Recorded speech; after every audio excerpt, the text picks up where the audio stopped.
मन सुंदर के आने वाले एपिसोड में दर्शकों को ऐसा हाई वोल्टेज ड्रामा देखने को मिलेगा जो कहानी को पूरी तरह बदल देगा। उर्मी बुआ की शादी का सच सामने लाने के लिए प्रथम और राध्या एक बहुत बड़ा कदम उठाते हैं। उन्हें यकीन हो जाता है कि मोंटू और उसका परिवार कुछ खतरनाक छिपा रहा है। इसलिए दोनों बिना किसी को बताए मोंटू के घर पहुंचते हैं ताकि उसके खिलाफ पक्के सबूत इकट्ठा कर सके। लेकिन उन्हें इस बात का बिल्कुल अंदाजा नहीं होता कि मोंटू पहले से ही उनकी हर गतिविधि पर नजर रख रहा है। जैसे ही राधिया घर के अंदर जाकर सबूत तलाशना शुरू करती है, मोंटू, उसकी बहन और उसके परिवार वाले एक ऐसी खौफनाक साजिश रचते हैं जिसे सुनकर हर कोई सन्न रह जाएगा। वे बाहर से पूरे घर में आग लगा देते हैं और सभी दरवाजे तथा खिड़कियां बंद कर देते हैं ताकि राधिया जिंदा बाहर न निकल सके। उस समय प्रथम घर के बाहर होता है। जैसे ही उसे पता चलता है कि राध्या आग की लपटों में फंस चुकी है, वह बिना अपनी जान की परवाह किए धधकते हुए घर के अंदर दौड़ पड़ता है। लेकिन जैसे ही वह अंदर पहुंचता है, बाहर से दरवाजा बंद कर दिया जाता है। अब दोनों आग और धुएं के बीच बुरी तरह फंस जाते हैं। चारों तरफ फैलती लपटें, दम घोंटता धुआं और गिरती हुई छत दोनों की जान लेने पर उतारू होती है। राध्या की हालत बिगड़ने लगती है, लेकिन प्रथम हार नहीं मानता। वह पूरी ताकत लगाकर एक खिड़की तोड़ता है और किसी तरह राध्या को लेकर बाहर निकल आता है। दोनों गंभीर रूप से झुलस चुके होते हैं।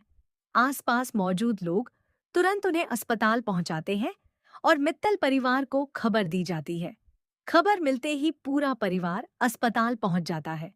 रजनी, उर्मी और बाकी सभी लोग प्रथम और राध्या की हालत देखकर टूट जाते हैं।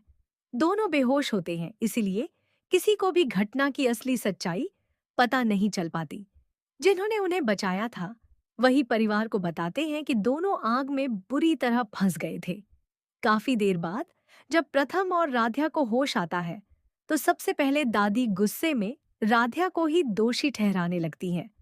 उनका कहना होता है कि जब से राध्या इस घर में आई है, तब से परिवार पर मुसीबतों का सिलसिला खत्म ही नहीं हुआ। लेकिन इस बार प्रथम चुप नहीं रहता। वह दादी को रोकते हुए साफ कह देता है कि इस हादसे में राध्या की कोई गलती नहीं है। वह पूरे परिवार को बताता है कि दोनों मोंटू के घर उसकी सच्चाई और सबूत जुटाने गए थे, लेकिन वहां उन्हें जिंदा जलाने की कोशिश की गई। ये सुनते ही पूरे परिवार के होश उड़ जाते हैं। रजनी की आंखों से आंसू बहने लगते हैं। वह राधा के जले हुए हाथों को देखकर भावुक हो जाती है और पूछती है कि इतनी बड़ी बात उन्होंने पहले क्यों नहीं बताई। राधा दर्द में भी मुस्कुराने की कोशिश करती है और कहती है कि वे पहले सबूत लेकर आना चाहते थे ताकि किसी को उन पर शक न हो। लेकिन उन्हें अंदाजा नहीं था कि मोंटू और उसका परिवार इतना निर्दयी निकलेगा कि उन्हें जिंदा जलाने की कोशिश करेगा। यह सुनकर उर्मी पूरी तरह टूट जाती है। उसे एहसास होता है कि जिस परिवार में उसकी शादी होने वाली थी, वह बाहर से जितना सभ्य दिखता है, अंदर से उतना ही खतरनाक है। उधर मोंटू के घर में भी डर का माहौल होता है। मोंटू, उसकी बहन और उसका पिता लगातार टीवी पर खबरें देख रहे होते हैं। उन्हें डर होता है कि अगर प्रथम और राधा बच गए, तो वे सीधे पुलिस के पास पहुंच जाएंगे। लेकिन मोंटू का पिता उन्हें समझाता है कि अब किसी भी कीमत पर उर्मी की शादी नहीं टूटनी चाहिए। अगर शादी हो गई तो मित्तल परिवार पर उनका पूरा नियंत्रण हो जाएगा और कोई उनका कुछ नहीं बिगाड़ पाएगा। इसी बीच अस्पताल में डॉक्टर परिवार को बताते हैं कि प्रथम और राध्या की जान फिलहाल खतरे से बाहर है, लेकिन दोनों ने काफी धुआं अंदर ले लिया है, इसलिए उन्हें पूरी तरह स्वस्थ होने में समय लगेगा। यह सुनकर सभी राहत की सांस लेते हैं, लेकिन प्रथम का ध्यान इलाज पर नहीं बल्कि मोंटू के खिलाफ सबूत बचाने पर होता है। वह डॉक्टर से जल्द छुट्टी देने की जिद करता है क्योंकि उसे डर होता है कि कहीं मोंटू सारे सबूत नष्ट न कर दे। डॉक्टर उसकी हालत देखकर साफ मना कर देते हैं।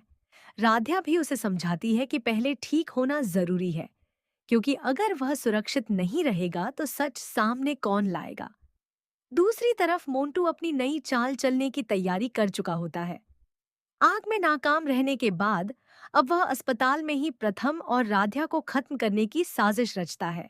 एक नकाबपोश महिला अस्पताल में नर्स बनकर दाखिल होती है। असली नर्स को स्टोर रूम में बंद कर दिया जाता है और नकली नर्स जहरीला इंजेक्शन लेकर प्रथम के कमरे तक पहुंच जाती है। लेकिन जैसे ही वह इंजेक्शन लगाने की कोशिश करती है, प्रथम को उसके व्यवहार पर शक हो जाता है। वह दवा ले